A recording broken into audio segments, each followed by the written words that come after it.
Before explaining and refuting the misguided claim of the 20th century Assyrians concerning the purely academic term Assyriology, I would like to draw your attention to how Assyriologists understand and practice this term, which is confirmed in their public statements that define Assyriology as the academic field of studying of ancient cuneiform inscriptions in Mesopotamia and the neighboring cultures that used cuneiform writing system. Assyriologists maintain that Assyriology is the study of ancient Mesopotamian cuneiform inscriptions. It is worth noting that large numbers of cuneiform clay tablets preserved from Mesopotamia and neighboring cultures provided an enormous resource for studying that period. Yale University offers a graduate program in Assyriology, which is defined in the university's course plan as the study of languages and civilizations of ancient Mesopotamia and neighboring countries that used the Mesopotamian cuneiform writing system. The Yale University program emphasizes Sumerian and Akkadian as well as a full sequence of courses in Mesopotamian history and civilization. What about the current Assyrianists' suppositional claim that since the mid-90s of the 20th century, the term Assyriology proves that Assyrian was the native language in Mesopotamia? This false claim also suggests that Mesopotamians have been always Assyrians. A false claim does not usually prove the truth. Since the mid-90s of the last century, members of the 20th century cult who officially adopted the name Assyrians, ethnically, in 1976 have been trying hard to confuse Chaldeans and everyone else under the pretext that if the name Chaldean is ethnic, then why did scholars give the name Assyriology to the ancient Mesopotamian language, and not called it Chaldeanology? The immature approach of the 20th century Assyrians who neglect their history shows their ignorance of the fact that the names Babylonians and Assyrians are purely regional designations and not ethnic terms. Assyriologists also intentionally ignore what is quite studied and proved in academia: that there was never an Assyrian language throughout the history of Mesopotamia. This fact is echoed by many Mesopotamiology scholars including Maureen G. Kovach, who translated the Epic of Gilgamesh from Akkadian to English. Standard Babylonian is a literary dialect that developed between the 16th and 12th centuries. It was used by all scribes for writing literature, regardless of whether they lived in Assyria or Babylonia. Page 118. It is also echoed in the Cuneiform Dictionary by Professor N. Hanoum. Concerning the Old Assyrian dialect 1800 to 1600 BC, it did not develop or use in Assur because, in Assyria, the Babylonian dialect was the one in use, while the Old Assyrian vernacular was predominant in the Assyrian commercial settlements of Anatolia. Page 133. The local inhabitants of both regions are ethnically Chaldeans of Babylonia. This fact is confirmed by the annals of the first king who ruled the Assyrian region, Shamshi-Adad I, 1813 to 1781 BC, as well as Genesis chapter 10 verses 11 to 12. 11 From that land, Babylon, came Ashur, and he built Nineveh, Rehoboth Ir, Calah. 12 and Rezin between Nineveh and Calah. Is there anything more eloquent and clearer than these two historical and biblical resources? These educators of a false premise who try to catch fish in murky waters are unaware that before the British forced the use of the term Assyriology in academia in the 19th century AD, there was another scholarly term that preceded the Assyriology term by approximately 2,200 years, and this famous term is called Babylonica, or more appropriately Chaldaica, according to the renowned archaeologist Taha Bakir in his 1986 book, The Epic of Gilgamesh, page 209. For those who are unaware of the ancient term Babylonica, I would like to say it is considered one of the most important sources of learning about Mesopotamia and its historical knowledge, specifically about the history of Babylon, the city, the region, and the empire. Babylonica is the title of a 3-volume encyclopedia written in Greek by the priest of the Temple of Marduk, the famous Chaldean historian, philosopher, and scientist, Biluzur Bel Riu Su in Akkadian and modern Chaldean Bar Husha, aka Berossus in Greek, between the late 4th century and the beginning of the 3rd century BC. This encyclopedic record relies on much older Mesopotamian tangible historical sources and ancient mythologies.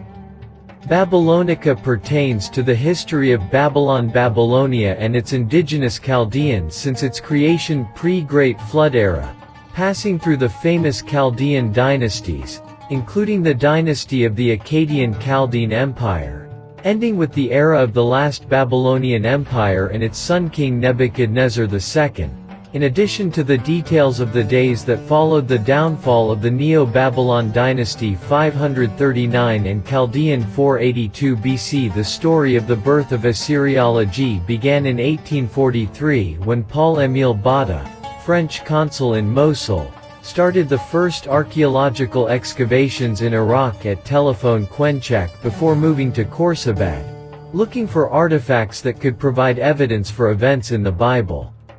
He unexpectedly discovered cuneiform tablets in the chamber of the Assyrian king, Sargon II. Thinking that he uncovered the most ancient Assyrian tablets in that city, he, therefore, mistakenly coined that discovery in the research he submitted to the French Academy, Assyriology. However, in 1845, British archaeologist, Austin Henry Layard, was excavating Sennacherib's palace in Nineveh when he came upon 2 large chambers of which the whole area was piled a foot or more deep in tablets. Lloyd, page 126. Sir Henry Creswick Rawlinson could not crack the tablets until he studied Reverend Edward Hinks's papers that Hinks submitted to the British Museum. The successful decipherment of a Babylonian cuneiform tablet by Hinks helped Rawlinson to persistently attempt to decipher the Behistun inscriptions and published a revised understanding which was entirely based on Hinks' decipherment and also presented the results of his translation to the Royal Asiatic Society in England. Irving Finkel stated in one of his presentations, that even though Reverend Edward Hinks, 1792–1866, is the one who cracked the Akkadian cuneiform, Rawlinson has gone down in history as the father of Assyriology. To break the doubt with certainty, in 1857, the Royal Asiatic Society assigned the task of deciphering those inscribed documents to 4 scholars, working separately: Henry Creswick Rawlinson, Reverend Edward Hinks, W.H. Fox Talbot, and Jules Oppert. They had to undertake the mission of translating 4 sealed copies of a cuneiform tablet, from the royal annals of the Assyrian king Tiglath-Pileser I. Those inscriptions provided the most detailed chronologically organized account of military events. After a while, the society received the translations of these scholars, whose translations were very similar despite the presence of some minor differences. Consequently, this term took root and its use became agreed upon among scholars, including archaeologists and excavators, especially since subsequent excavations conducted in the Babylonian region had not yet revealed the Babylonian origins of northern cuneiform inscriptions.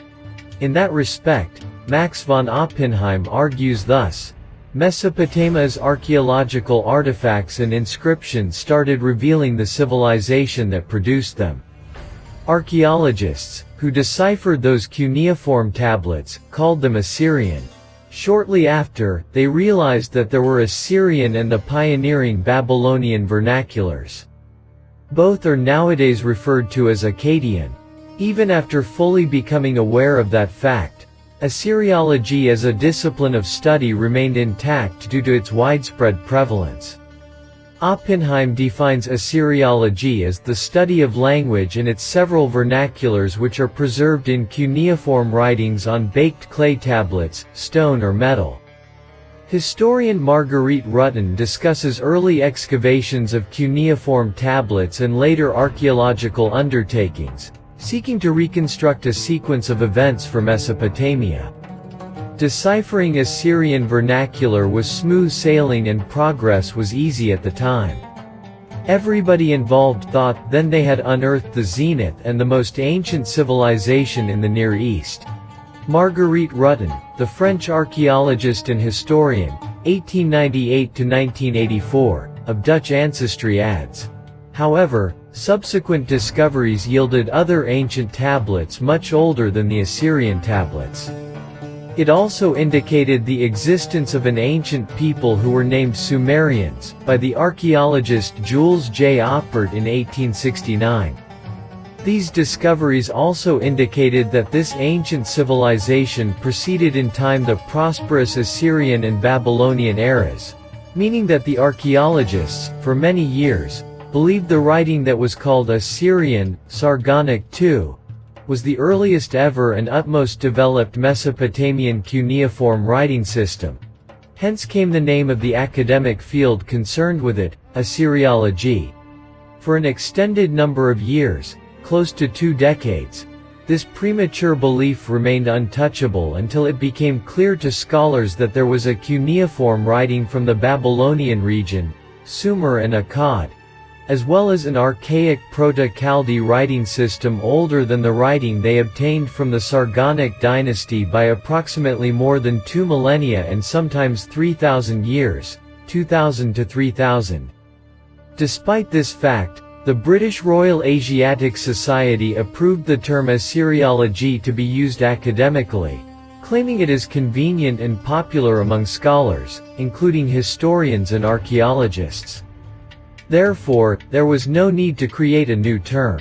As a final definitive proof, in academia, Assyriology is just an academic field that could virtually hold every genre, type, and period of ancient Mesopotamian writing. Commemorative inscriptions, scholarly treatises, letters and business documents, administrative accounts, and literature in poetry and prose in Sumerian, Akkadian, Babylonian and Assyrian, aka Proto-Chaldee, as well as Hittite and Elamite Hattamite languages. We can also cite the above fact by quoting the prominent scholar, Professor Fadl Abdul Wahed Ali, Dean of the College of Arts at the University of Baghdad, Baghdada in Akkadian, and Professor of Sumerology, who confirms that the decoding of the cuneiform writing from ancient Assyria is what prompted scholars to use this term, even though the cuneiform system had originally been invented in the Babylonian region before the establishment of the Assyrian kingdom by 1,000 years. Professor Ali states, a few scholars at the time were skilled in reading the cuneiform texts inscribed in the Assyrian dialect. 4 scholars took a translation test. When each of them was given an inscription of the Assyrian king Tiglath-Pileser I, 1116 to 1076 BC, their translations of the text were very close, so the scientific forums approved the birth of a new science named Assyriology. The Sumerians and the Akkadians, page 63 to 64, the renowned historian and archaeologist, Dr. Nal Hanoun, in his 2001 Cuneiform dictionary refers to the Assyrian Dictionary of the Oriental Institute of the University of Chicago, CAD, as the Dictionary of the Akkadian Language, page 11. He also stated in his 2007 book, The Truth About the Sumerians, and Other Studies in Archaeology and Cuneiform Texts, page 19, the incorrect name given to this new academic field at the time, Assyriology, is still in use, as the field of reading and translating cuneiform writings. Furthermore, Stephen Bertman, in Handbook to Life in Ancient Mesopotamia, page 142, defines in categorical order the important places, finds, and people of Mesopotamia. Bertman states, because the earliest Mesopotamian archaeological artifacts were unearthed in Assur region, archaeologists who deciphered those cuneiform texts at the time called that study Assyriology. This statement indicates and confirms that it was not the antiquity or supremacy of Assyria or the ethnic background that prompted scholars to originate Assyriology. Surprisingly, it is not the first time scholars have adopted a term and then realized that it was inaccurate. Nevertheless, they keep endorsing it due to its broad use despite mounting evidence which asserts its inaccuracy. For instance, the Maltese cross was first discovered in Malta. Initially, it was thought to be the earliest ever discovered cross, consisting of 4, cuneiform, or V, cross. However, a few decades later, it was found out that that design was in essence traceable to the early pottery era of Mesopotamia c. 5500 BC. Researchers also basically attributed the triumphal arch of victory to Roman traditions. Later on, they concluded that Ishtar's gate was the earliest ever built triumphal arch of victory. Similarly, scholars were unaware that the so-called Pythagorean theorem was one of many Babylonian mathematical calculations carried out centuries before the birth of Pythagoras. Moreover, Halley's Comet was named in 1759 after Edmund Halley, who determined, in 1705, the comet's periodicity. Later, archaeological accounts evidenced that the Chaldean astronomer, Kidanu, had theoretically forecast the time of its appearance. He also observed and recorded that appearance twice 2 millennia prior to Halley's recording. Scholars were also mistaken to attribute caduceus, serpent-entwined staff, symbol of medicine, to Asclepius, the Greek god of medicine, when it is truly a common ancient Mesopotamian symbol used in the Babylonian region since the dynasty of Kish, 2 millennia before it was borrowed by the Greeks. They also mistakenly used the term Hittite language. However, it became clear later on that the incorrect term refers to the language of the Indo-European people known as the Nesetians, and their language is known as Neseti. Another misconception is that Euclid of Megara or Euclid of Alexandria was the innovator of the postulate, all right angles equal one another, meaning an angle at the foot of one perpendicular equals another at the foot of any other perpendicular. However, excavations in Shatapum city proved that Babylonian mathematicians had invented and applied the so-called Euclidean elements 17 centuries before Euclid. Hence, it would not be unusual or unprecedented that the term Assyriology, despite being imprecise, is still in use. These misconceptions need to be set straight yet. For instance, insistence on calling Eridu's cross, of the 6th millennium BC, Maltese, Babylonian triumphal arch of victory is even so attributed to the Romans. The Babylonian mathematical theorem is still attributed to Pythagoras. Kidanu's comet is withal called Halley's. The symbol of Mesopotamian god of medicine, Ningishzida, is still credited to the Greek god Asclepius. The Nesetian language is still taught under the name Hittite language, and the Babylonian theory of Shatapum is known today as Euclid's Elements. It is worth noting that the French claimed that the term Assyriology was used locally and temporarily by the Orientalist Joseph Ernest Renan in 1859. It is also quite known that Académie Française was the first academy officially established in 1635 by Cardinal Richelieu, the chief minister to King Louis XIII. It is also documented that the French were the first to begin the excavations in 1842 when the French consul, Paul-Émile Botta, commissioned by the Louvre Museum, began digging at the site of Khorsabad. However, the term Assyriology is widely considered ambiguous, being defined in different ways by different scholars in the academic field. Today, alternate terms such as cuneiform studies, or study of the ancient Near East, are also used.